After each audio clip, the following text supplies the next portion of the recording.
ಬೆಳಗಾವಿ ಜಿಲ್ಲೆಯ ಸವದತ್ತಿ ಪಟ್ಟಣದಲ್ಲಿ bus conductor ಕಾಶಮ್ಮ ನೆಲ್ಲಿಗಣಿಯನ್ನು ಆಕೆಯ ಗಂಡನಾದ ಪೊಲೀಸ್ ಪೇದೆ ಸಂತೋಷ್ ಕಾಂಬ್ಳೆ ಹತ್ಯೆ ಮಾಡಿದ ದಾರುಣ ಘಟನೆ. ಪ್ರೇಮ ವಿವಾಹದ ಬಳಿಕ ಸಂಶಯ, ಕಿರುಕುಳ, ವಿಚ್ಛೇದನದ ನಂತರವೂ ಗಲಾಟೆ ಮುಂದುವರೆದಿತ್ತು.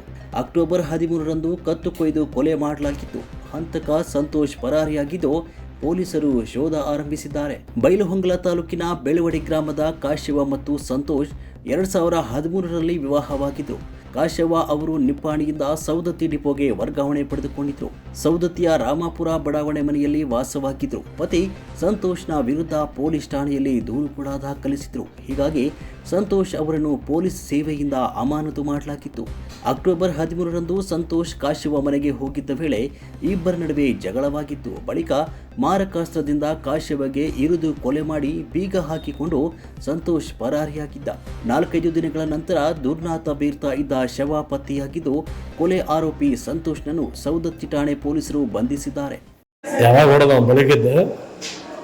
ಬೆಳಿಗ್ಗೆ ಬಸ್ ಸ್ಟ್ಯಾಂಡ್ ಹತ್ತಿದ ಐಡೆಂಟಿಟಿ ತೋರಿಸಿದ. ಐಡೆಂಟಿಟಿ ಕಡೆ ಆಟೋ ಈ ಕಡೆ ಆಟೋ ಕೊಡೋಂಗೆ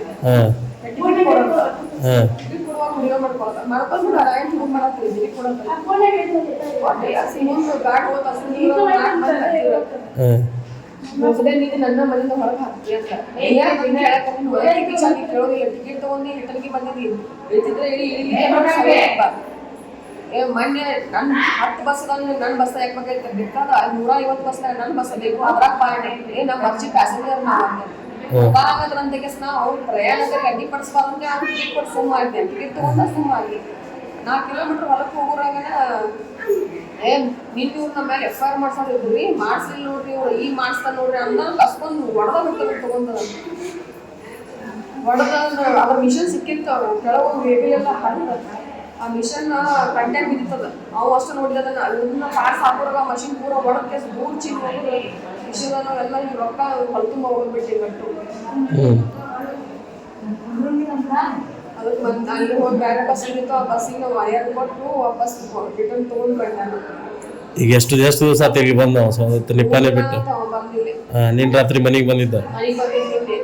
ಅವ್ವ ನಾನು ಅಂಜಿದ ಸ್ಪೀಡ್ ಅಂತ ಹೊರಗೆ ಕೂತೀವಿ ಹೋಗು ಮಟ್ಟ ದೂರ ನಿಂತ ನಾನು ಅಬ್ಸರ್ವ್ ಮಾಡ್ತಾನೆ.